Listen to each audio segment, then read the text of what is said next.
Okay, SEC spring meetings coming up in Destin, Florida.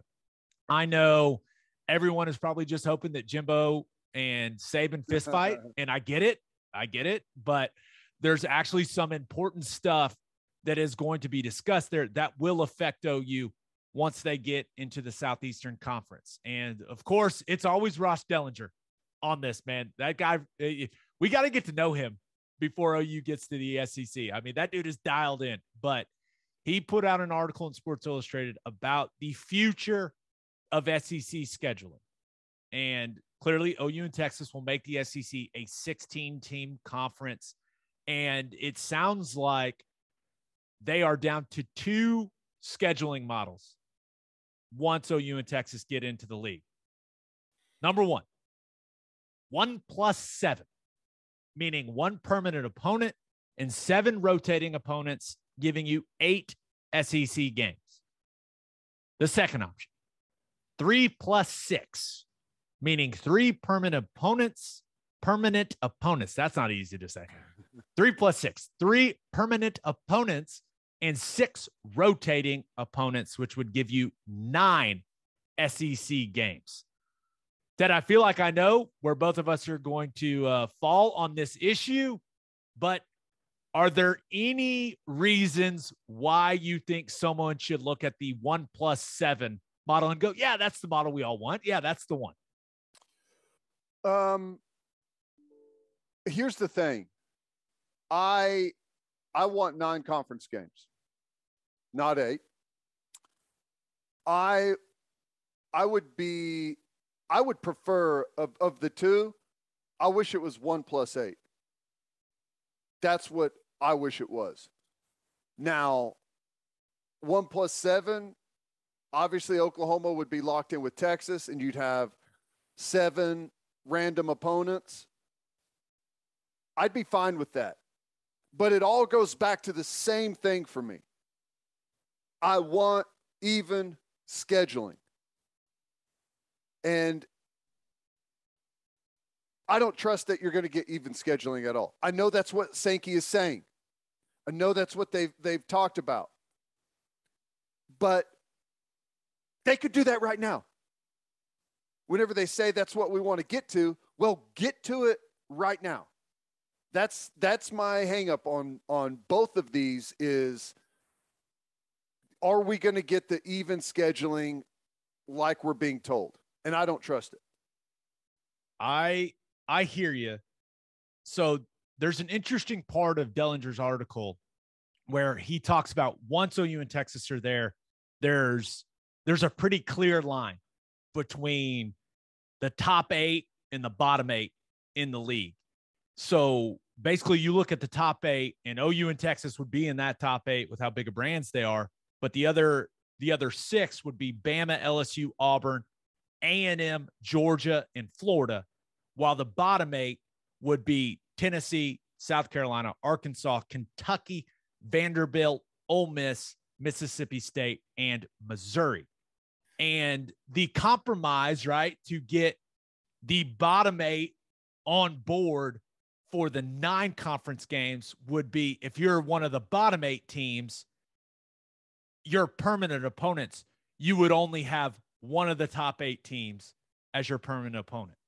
And if you're one of the top 8 teams, you would have 2 of the top 8 as your permanent. So, for example, that may have been confusing, but for example, they took a crack, Sports Illustrated took a crack at picking the permanent opponents teams would have in the 3+6 model. And OU's permanent opponents would be Texas, who would be a top 8 team, Florida, who would be a top 8 team, and Missouri, who is a bottom 8 team. So the top 8 teams would get 2 top 8 permanent opponents and only 1 bottom, while the bottom 8 would get 2 bottom 8 opponents and 1 top. And I guess that's supposed to help the problem you're thinking of, I guess. And it's supposed to get everyone on board for the 9-game conference schedule. Well, by the way, OU playing Texas and Florida every single year. Yeah, sign me up. I'm in. Awesome. I'm absolutely in. And Missouri, sign me up. Well, like, I don't care about playing Missouri at all. Of all of the teams in the SEC, that's who I'm least excited about is Missouri.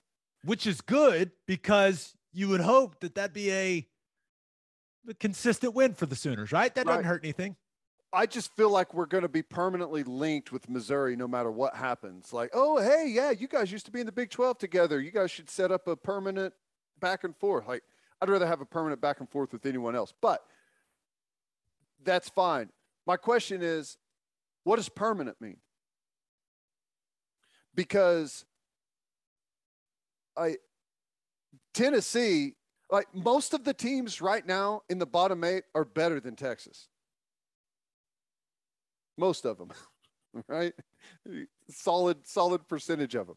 So like when you lock into your 3 permanent opponents, is that 3 years? Is that 10 years? Is that forever? To the next TV deal? Right. I don't know. I feel like the 3 permanent opponents, again, is a way to lock in Alabama and Georgia to something that gives them an edge.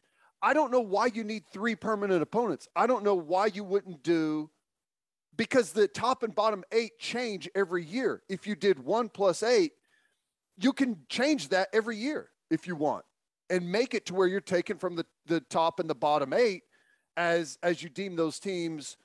You know, if a team's got a senior quarterback that's been really good, like a Tennessee this year with Hendon Hooker, they're going to be a top 8 team in the SEC, in my opinion. So I don't know. I feel like whenever they're trying to hit you with permanent opponents, it's because there's a way to game the system for the best teams in the SEC. That's the way I view it, because that's how they've always done it. I would push back on that a little bit, just from the proposed permanent opponents that Sports Illustrated threw out there. For Bama, their permanents would be Auburn, Tennessee, and LSU. Mm-hmm. That ain't easy. No, it's not. I mean, that's not easy. And you look at what they have for Georgia, Auburn, Florida, Kentucky.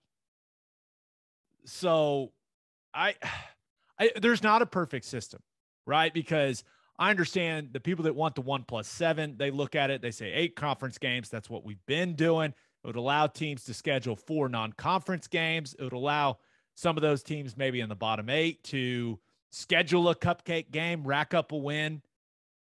I get that.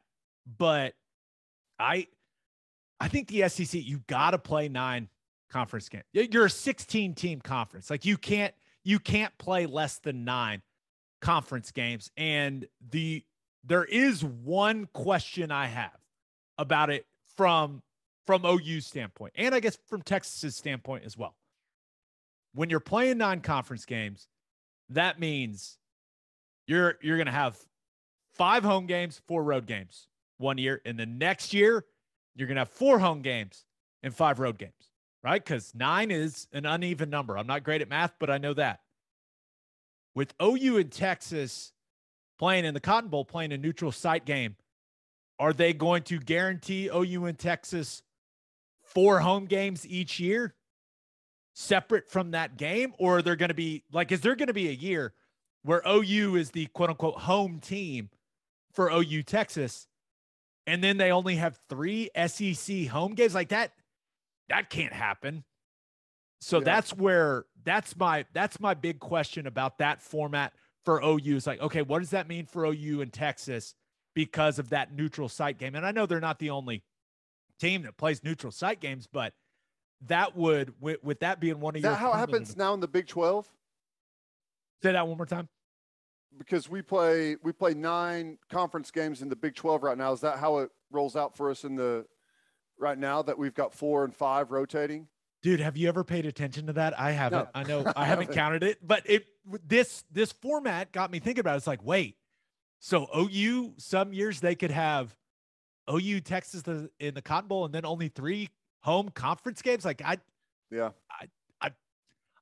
think that could happen. I mean, the fan base would freak out. I know that.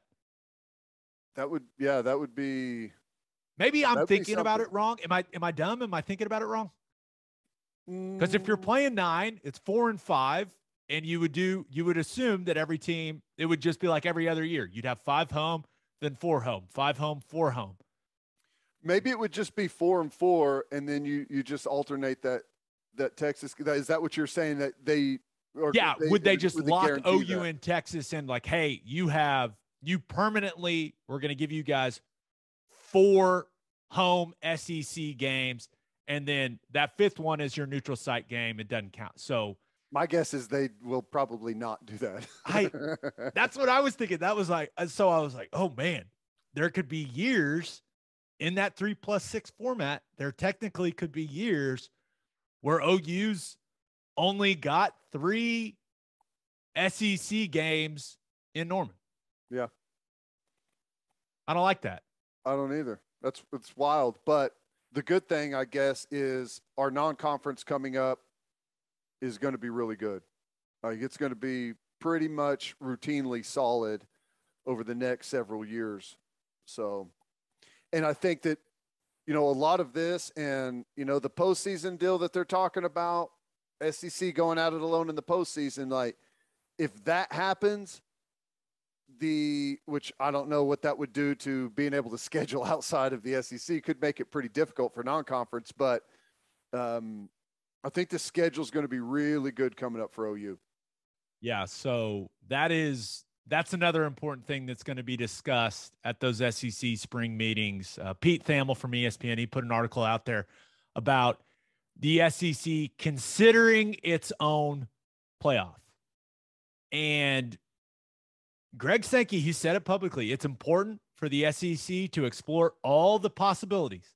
With how quickly everything's changing in college football, he challenged the athletic directors to think outside the box.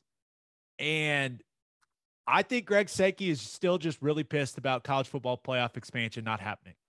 And it's kind of funny because him getting OU and Texas to the SEC is the reason the whole thing fell apart. We all know what it is, even though everyone won't say it. So it's kind of funny that he's mad about it when he caused it. But he felt like the SEC was really sacrificing, right, to expand the playoff, and that the SEC was willing to make that sacrifice for the greater good of college football. And Jim Phillips and Kevin Warren and George Kliavkov, they didn't play ball.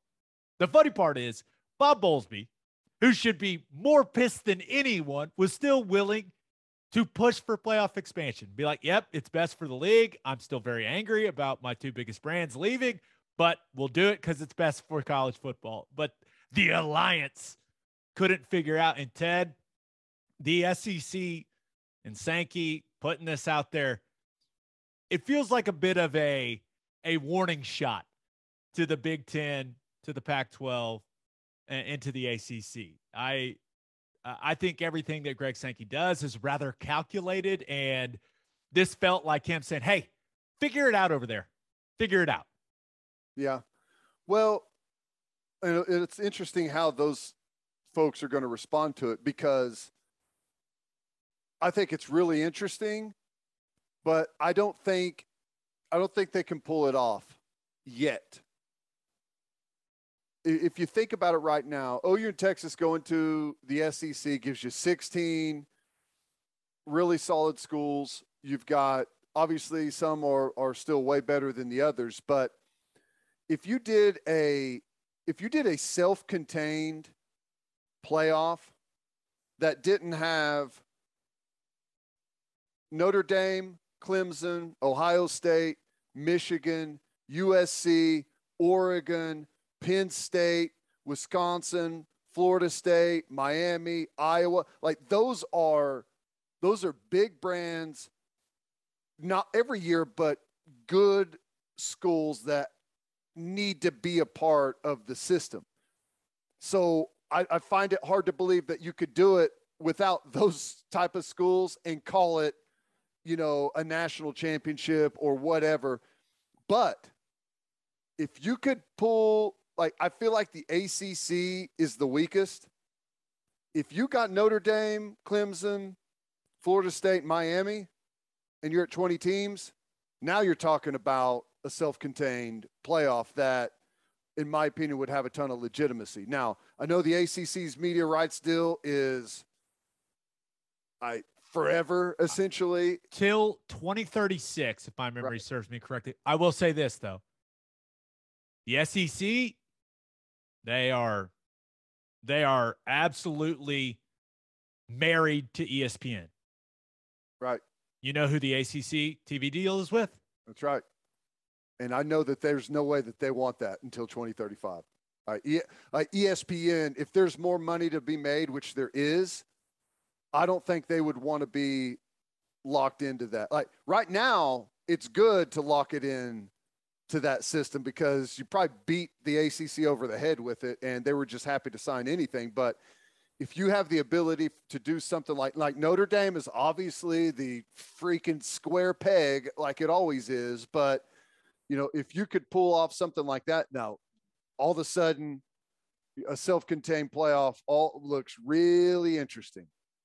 I will say, I don't think Greg Sankey wants that. I really don't. I agree. He's a smart guy. He understands how important it is, not only that the other schools are involved and that you have that ecosystem of college football, but that the SEC remains important to those other fan bases, right? Because of the possibilities of, you know, playing them in bowl games, playing them in the playoff, playing them in the non-conference. Like that's one of the things that makes college football great is even when you know you're going to play them the next year, you're looking at it like, okay, what's Auburn got this year? You know, there is that aspect to college football, and he doesn't want that to go away. I think he's just looking at it going, those three guys really pissed me off, and I'm just going to let them know that we're thinking about this, and if Sankey wanted to do that, like he has proven that he will go poach big brands. And I know the media rights deals are what they are, but I think it was him saying, hey, just so you know, we're exploring all options. And I know it certainly got my attention, especially when you consider the SEC has won 12 of the last 16 national titles. So they've controlled the sport. They have. So I don't think this is going to come to anything, but I do hope it creates a sense of urgency for Kevin Warren and for Kliavkoff and for Jim Phillips to realize, hey, we got to start getting this expansion plan in place, or else there could be it could result in even more, you know, large shift in the landscape of the sport. And haven't we had enough change for a couple of years? Don't we deserve just a little breather? Well, a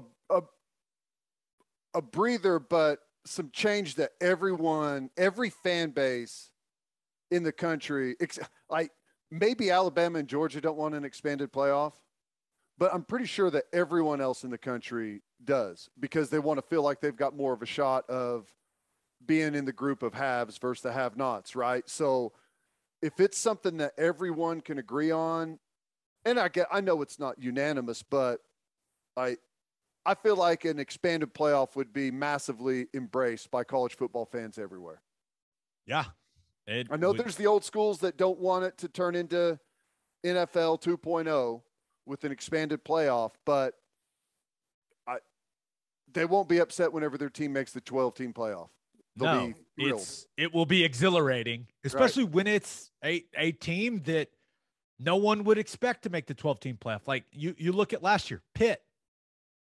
Yep. I mean, Pitt would have been in any 12-team playoff that there would be, and that just doesn't happen very often for a school like that. That will happen often for, you know, teams in the 8 to 12 range there when it comes to the seeding in a 12-team playoff. And that'll be awesome. That'll be fun. And I know people are like, well, I love the regular season mattering. It's going to matter still. I don't understand it either, for man. a decade to wrap my head around that argument, and I still cannot do it. We're just dumb football players. We don't understand this high level of thinking. The way it helps is if, for the love of God, if they would do this, it would be the greatest thing ever. The first round is at the home stadium.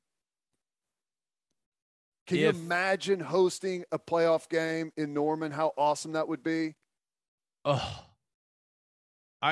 or even going on a road playoff game in Columbus or Notre Dame, wherever it is. The atmosphere would be so crazy. It would be incredible, which is why I know it won't happen. I know. That's why that's one of the things I hate about college football. You don't have your win or go home games are always neutral site. You know, it's weird. That's why the NFL playoffs are awesome, right? I went to the AFC Championship game, and Kansas City ended up losing. It sucked, but that place, it was insane. Yeah, and that is, I want that for us, Ted. I know it. I want that for us. And just one last thought on all this.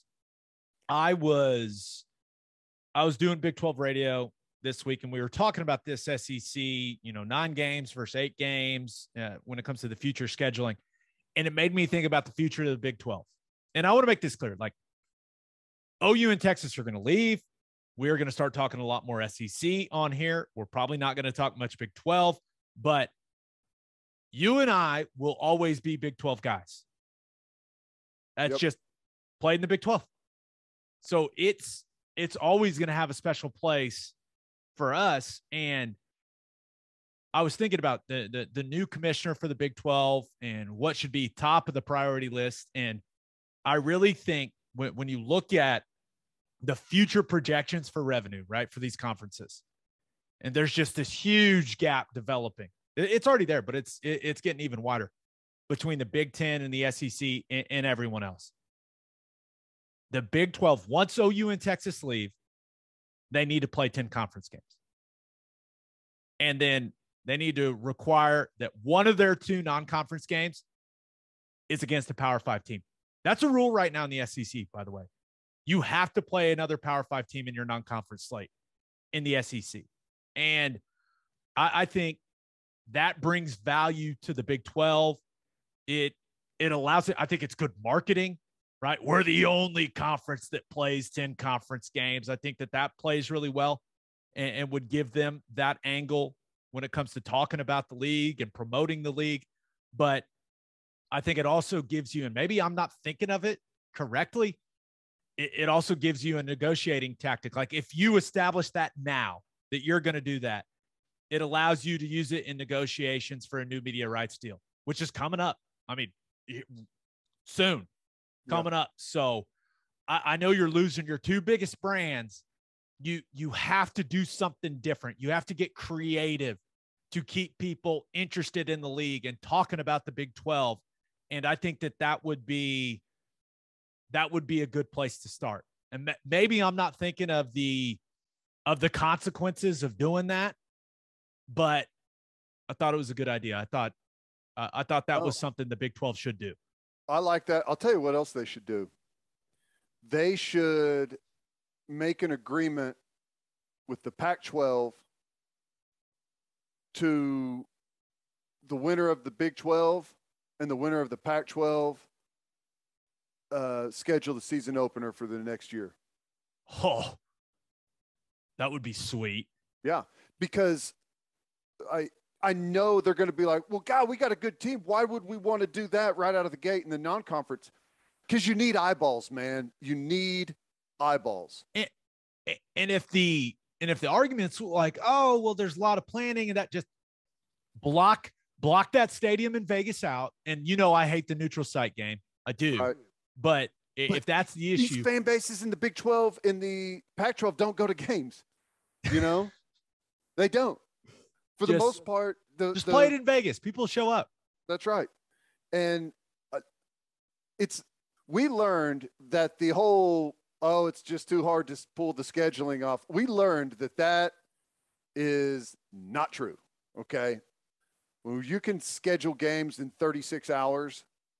Okay, you can lock in the Big 12 winner and the Pac-12 winner, kicking the season off the next year, and like call it something. I don't know, but that's how you get eyeballs, is doing stuff like that. The days of, if you want big media deals, you can't play Charleston Southern, the city, like you can't play 3 games like that. You've got to be able to schedule big time games. And I know Kliavkoff and the Pac-12 are desperate right now to be relevant. And, you know, I know it's not going to be an Oklahoma or Texas name, but it's still, you take your conference champion and you give them a bunch of pub all off season, and you do the same with the Pac-12. Like, that could be something that generates a lot of really cool attention. And there may be some people say, well, what about the games that are already scheduled in the future? I don't care. Cancel them. Yeah. Figure it out. I mean, figure it out. We know it can be figured out. And here's the thing, man. If you've got a game that's already scheduled for that slot, you can't tell me the TV partners wouldn't say, oh, you're going to schedule this, and you're going to schedule, it's going to be Oklahoma State, Oregon to kick off the year instead of Oklahoma State and Central Michigan. Yeah, we can get on board with that. Yeah, sign us up. We'll do it. We're in. I think the TV partners would love that. Anything that gives you, because they don't care who wins, anything that gives you more eyeballs, I think television partners will love. Here's a perfect example, because maybe you're a fan of a Big 12 team and you hear this and you go, no, I just, 10 Big 12 games and a Power 5 team. Like, that seems like a lot. If you're an Iowa State fan, right? In 2025, which is when I would suggest they start doing this, right? When OU and Texas leave for the SEC. Iowa State opens with South Dakota. If I'm an Iowa State fan, I would much rather see Iowa State play another Big 12 game than watch them play South Dakota. I know they play Iowa. I know they play Iowa every year. They're going to continue to do that, I would assume. Yeah, it'll be a tough schedule. But tell the coaches you'll be bringing in more TV money so you can pay them more money. Deal with it. Like, it's the same way I feel about the SEC thing, right? More SEC games is good. More Big 12 games, good. So I don't know. It was just a thought. Just a thought I had to get out there, Ted. Nope, I love it. And, I also think that, like, you played Florida State in an early season non-conference game, right? Correct. Played Notre Dame twice. Was Notre Dame in 13? Was it early? No, it was a little later. Okay. It was in October, wasn't it? 2012 was like in November. That was awesome. Yeah, or it was awesome. Maybe it was late October. But what I was going to say is, like, if you schedule big non-conference opponents instead of, the non-Power 5 schools and the easy wins, like, it changes the way your football team prepares throughout the summer. Like, if you're going to play a top 10 Florida State team on the road, it's constantly pounded in your head throughout the summer that you better be ready. And there's that edge that you prepare with. So, like, we played Alabama a couple years when I was there, and it's just, it gives you a little bit more fuel throughout the preparation for the season. So I think it's a good all the way around. Yeah. Schmitty just setting the helmet on the stadiums, just making you look at it the whole time. Oh, right. Psychological warfare from that man all the time.